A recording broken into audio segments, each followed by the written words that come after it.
ಶ್ರೀ ಗುರುಭ್ಯೋ ನಮಃ. ನಾನು ಶಿವಂ ಗುರುಕುಲದ ನಾಡಿ ಜ್ಯೋತಿಷ್ಯ ವಿದ್ಯಾರ್ಥಿ ವಿನಯ್ ಕುಮಾರ್. ಎಲ್ಲರಿಗೂ ನನ್ನ ನಮಸ್ಕಾರಗಳು. ಮೊದಲನೆಯದಾಗಿ ಶಿವಂ ಗುರುಗಳ ಪಾದಕ್ಕೆ ನನ್ನ ನಮಸ್ಕರಿಸುತ್ತಾ ಪ್ರಾರ್ಥನಾ ಶ್ಲೋಕದೊಂದಿಗೆ ನನ್ನ ಜಾತಕ ವಿಶ್ಲೇಷಣೆಯನ್ನು ಮುಂದುವರಿಸುತ್ತೇನೆ.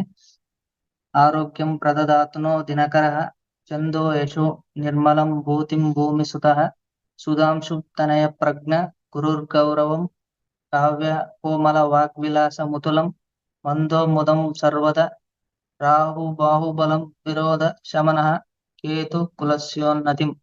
ಗುರುಗಳ ಪದಕ್ಕೆ ನಮಸ್ಕರಿಸುತ್ತಾ ಇವತ್ತಿನ ಜಾತಕ ವಿಶ್ಲೇಷಣೆ ಮಾಡುತ್ತಿರುವ ವಿಚಾರ ಏನೆಂದರೆ ಪಾಸ್ಟ್ ಲೈಫ್ ಅಸ್ಟ್ರಾಲಜಿ.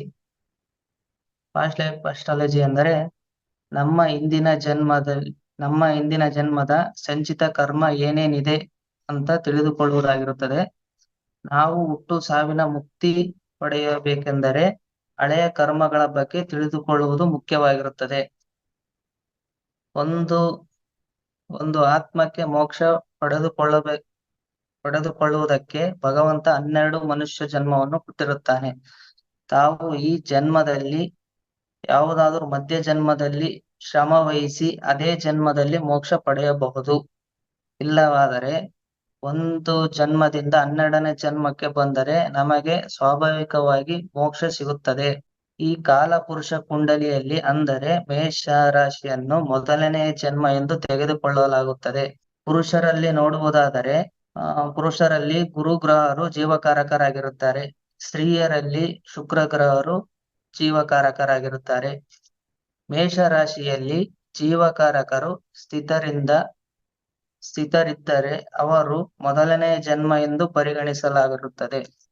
ಅದೇ ರೀತಿ ಮುಂದುವರಿಸುತ್ತಾ ನಾವು ಮೇಷದಿಂದ ಮೀನ ರಾಶಿಯವರೆಗೆ 12 ಜನ್ಮಗಳನ್ನು ಕಾಣಬಹುದು. ಈ 12 ರಾಶಿಗಳನ್ನು 5 ಗುಂಪುಗಳಾಗಿ ವಿಂಗಡಿಸಲಾಗುತ್ತದೆ. ಮೊದಲನೇ ಗುಂಪಾಗಿ ಮೇಷರಾಶಿ. ಮೇಷರಾಶಿ ಮೊದಲನೆಯ ಜನ್ಮ ಎಂದು ಪರಿಗಣಿಸಲಾಗುತ್ತದೆ. ಇವರ ಸ್ವಭಾವ ಎಂದರೆ ತುಂಬಾ ದುಡುಕು ಸ್ವಭಾವವನ್ನು ಹೊಂದಿರುತ್ತಾರೆ. ದುರಾಸೆ ಹೆಚ್ಚಾಗಿರುತ್ತದೆ ಮತ್ತೆ ಅವರ ಅನುಭವಕ್ಕೆ ಕೊರತೆ ಇರುತ್ತದೆ. ಅನುಭವ ವಿಷಯಕ್ಕೆ ಬಂದರೆ ಶೂನ್ಯ ಎನ್ನಬಹುದು. ಆದರೆ ಅವರ ಮೊದಲನೆಯ ಜನ್ಮ ಇದೇ ಆಗಿರುವುದರಿಂದ ಅವರಿಗೆ ಹಿಂದಿನ ಜನ್ಮಗಳ ಅನುಭವ ಇರುವುದಿಲ್ಲ. ಇವರು ಕನ್ಫ್ಯೂಷನ್ ಮೈಂಡ್ ಸೆಟ್ ನಲ್ಲಿ ಇರುತ್ತಾರೆ. ಇದರಲ್ಲಿ ನೋಡುವುದಾದರೆ ಇವರು ತುಂಬಾ ಮೋಸ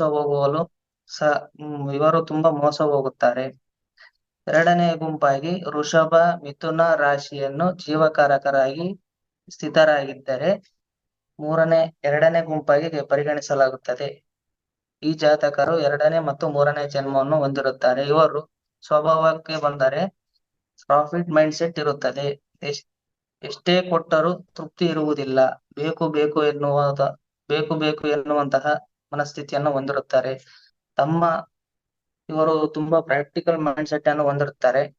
ತಮ್ಮ ಸುತ್ತಮುತ್ತಲಿನ ಜನರು ಲಾಭ ನಷ್ಟವನ್ನು ನೋಡುತ್ತಾರೆ. ಆದ್ದರಿಂದ ಇವರು ಸಮಾಜವನ್ನು ಅದೇ ದೃಷ್ಟಿಯಲ್ಲಿ ನೋಡುವುದರಿಂದ ಸಮಾಜ ಸಹ ಇವರನ್ನು ಸೇರಿಸುವುದಿಲ್ಲ. ಪ್ರಕೃತಿಯು ಸಹ ಇವರನ್ನು ಸಹಕರಿಸುವುದಿಲ್ಲ. ಇದೇ ರೀತಿ 3ನೇ ಗುಂಪಾಗಿ ನೋಡುವುದಾದರೆ ಕಟಕ ಕನ್ಯಾ ಸಿಂಹ ತುಲಾ ರಾಶಿಯು ಜೀವಕಾರಕರಲ್ಲಿ ಸ್ಥಿತರಾಗಿದ್ದರೆ ಇವರ ಸ್ವಭಾವ ಜೀವನದಲ್ಲಿ ಪ್ರತಿಯೊಂದು ವಿಷಯವನ್ನು ತರ್ಕವನ್ನು ವಿಶ್ಲೇಷಣೆಯಲ್ಲಿ ಬೆಳೆಯುತ್ತಾರೆ.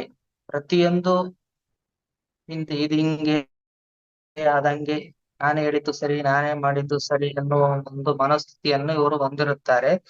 ಇವರು ಎಲ್ಲರೂ ಗೌರವಿಸಬೇಕು ಎನ್ನುವ ಮನಸ್ಥಿತಿಯನ್ನು ಸಹ ಹೊಂದಿರುತ್ತಾರೆ. ಹೆಚ್ಚು ಜ್ಞಾನವನ್ನು ಹೊಂದಿರುತ್ತಾರೆ. ತುಂಬಾ ಆಲೋಚನೆಯನ್ನು ಮಾಡುತ್ತಾರೆ. ಎಕ್ಸ್ಪೆರಿಮೆಂಟ್ ಮೈಂಡ್ ಅನ್ನು ಇವರು ಹೊಂದಿರುತ್ತಾರೆ. ಇವರು ಜೀವನದಲ್ಲಿ ಒಂದಲ್ಲ ಒಂದು ಬಾರಿ ಆ ಎಕ್ಸ್ಪೆರಿಮೆಂಟ್ ಮೈಂಡ್ ಮಾಡುತ್ತಾ ಇವರು 0 ಲೆವೆಲ್ಗೆ ಹೋಗಿರುತ್ತಾರೆ. ಇನ್ನು 4ನೆಯ ಗುಂಪಾಗಿ ನೋಡುವುದಾದರೆ ವೃಶ್ಚಿಕ ಧನಸ್ಸು ಮಕರ ಮತ್ತು ಕುಂಭರಾಶಿ ಇವರಲ್ಲಿ ಜೀವಕಾರಕರು ಸ್ಥಿತರಾಗಿದ್ದಾರೆ. ಇವರು ಹಿಂದಿನ ಜನ್ಮ ಅನುಭವವನ್ನು ಇರುತ್ತದೆ. ಎದುರುಗಡೆ ಜನರ ಮೈಂಡ್ ಸೆಟ್ ತಕ್ಕಂತೆ ಇವರು ಮಾತನಾಡುತ್ತಾರೆ ಮತ್ತು ವರ್ತಿಸುತ್ತಾರೆ. ಇವರು ಉದಾಹರಣೆಗೆ ಹೇಳಬೇಕಾದರೆ ನೀರಿನ ಹಾಗೆ ಇರುತ್ತಾರೆ. ನೀರು ಯಾವುದರಲ್ಲಿ ಹಾಕಿದರೆ ಕರಗುವಂತದ್ದು ಅದೇ ರೀತಿ ಇವರು ಮೈಂಡ್ ಸೆಟ್ ಅನ್ನು ಹೊಂದಿರುತ್ತಾರೆ. ತಮ್ಮ ಮುಂದೆ ಬರುವ ಜನರ ಒಂದು ನಡವಳಿಕೆಗೆ ತಕ್ಕಂತೆ ಇವರು ನಡೆದುಕೊಳ್ಳುತ್ತಾರೆ. ಇವರಲ್ಲಿ ಶನಿ ಗ್ರಹನು ಸ್ಥಿತ ಇರೋದ್ರಿಂದ 30 ವರ್ಷದವರೆಗೆ ಇವರಿಗೆ ಕೆಲವೊಂದು ಸಮಸ್ಯೆಗಳಿರುತ್ತೆ. 30 ವರ್ಷದ ನಂತರ ಇವರಿಗೆ ಒಂದು ಉನ್ನತ ಹುದ್ದೆಗೆ ಹೋಗ್ತಾರೆ ಮತ್ತು ಒಂದು ಅಚೀವ್ಮೆಂಟ್ ಅನ್ನು ಮಾಡುತ್ತಾರೆ. 5ನೇ ಗುಂಪಾಗಿ ಹೇಳುವುದಾದರೆ ಮೀನರಾಶಿ. ಟುಟಿ ಇವರು ತುಂಬಾ ಬೇಜವಾಬ್ದಾರಿಯನ್ನು ಹೊಂದಿರುತ್ತಾರೆ. ಎಮೋಷನಲ್ ಅಟ್ಯಾಚ್ಮೆಂಟ್ ಮೈಂಡ್ ಸೆಟ್ ಇರುವುದಿಲ್ಲ. ಈ ಜಾತಕದಲ್ಲಿ ಕೊನೆಯ ಜನ್ಮವಾಗಿರುತ್ತದೆ.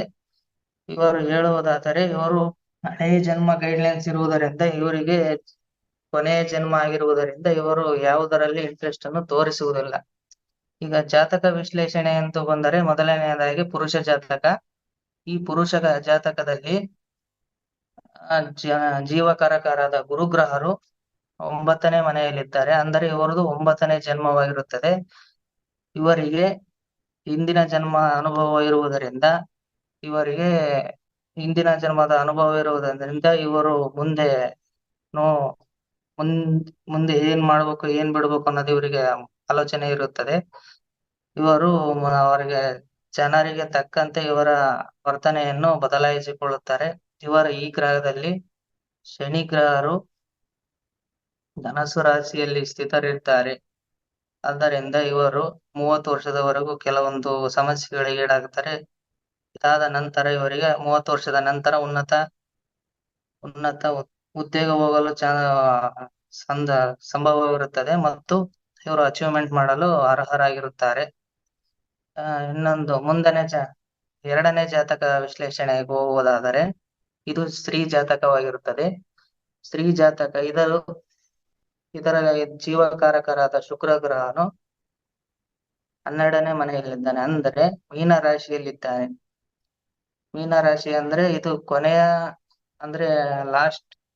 ಕೊನೆಯ ಜನ್ಮವಾಗಿರುತ್ತದೆ, 12ನೇ ಜನ್ಮ. ಇವರಿಗೆ ಜೀವನದಲ್ಲಿ ತುಂಬಾ ಬೇಜಾರಿರುತ್ತೆ, ಎಮೋಷನಲ್ ಅಟ್ಯಾಚ್ಮೆಂಟ್ ಇರುವುದರಿಲ್ಲ. ಇವರು ಕೊನೆಯ ಜನ್ಮವಾಗಿರುವುದರಿಂದ ಏನಿಲ್ಲ, ಇದೆಲ್ಲ ನೋಡೈತೆ, ಇದೆಲ್ಲ ಆಗೈತೆ ಅನ್ನೋ ಒಂದು ಮನೋಭಾವ ಹೊಂದಿರ್ತಾರೆ. ಇವರು ನೆಗ್ಲಿಜೆನ್ಸಿ ಜಾಸ್ತಿ ಇರುತ್ತದೆ. ನೋಡುವುದಾದರೆ ಇವರು ತುಂಬಾ ಶನಿಯು ಮೇಷರಾಶಿಯಲ್ಲಿರುವುದರಿಂದ ಒಳ್ಳೆಯ ಇಂಟೆಲಿಜೆಂಟ್ ಆಗಿರ್ತಾರೆ, ಬುದ್ಧಿವಂತಿಕೆಯನ್ನು ಹೊಂದಿರುತ್ತಾರೆ. ಇವರು 12ನೇ ಜನ್ಮ ಆಗಿರುವುದರಿಂದ ಇವರು ಕೊನೆಯ ಜನ್ಮ ಮತ್ತು ಮೋಕ್ಷ ಹೊಂದಲು ಸಹಾಯವಾಗಿರುತ್ತದೆ. ಇಷ್ಟು ಹೇಳಲು ಬಯಸಿ ನನ್ನ ಗುರು ವೃಂದದವರಿಗೆ ಧನ್ಯವಾದಗಳನ್ನು ಅರ್ಪಿಸುತ್ತಾ ನನ್ನ ಜಾತಕ ವಿಶ್ಲೇಷಣೆಯನ್ನು ಮುಕ್ತಾಯಗೊಳಿಸುತ್ತಿದ್ದೇನೆ.